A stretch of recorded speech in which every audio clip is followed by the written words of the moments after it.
Vláda novelou stanovila, na kolik stupňů by měla být nastavena klimatizace. Při sedavém zaměstnání to má být 24,5 stupně Celsia. Jak naše reportéři ale dnes zjistili, například ani v samotné sněmovně se tím neřídí.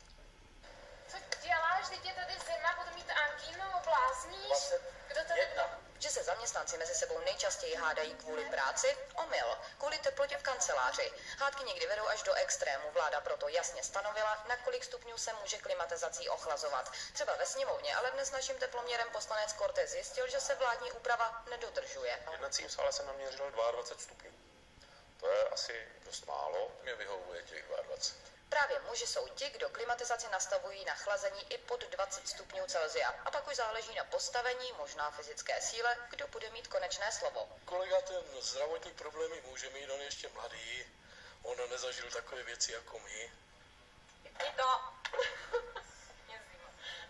Prostě toto je můj prostor a klimatizace bude vypnutá a hotovo.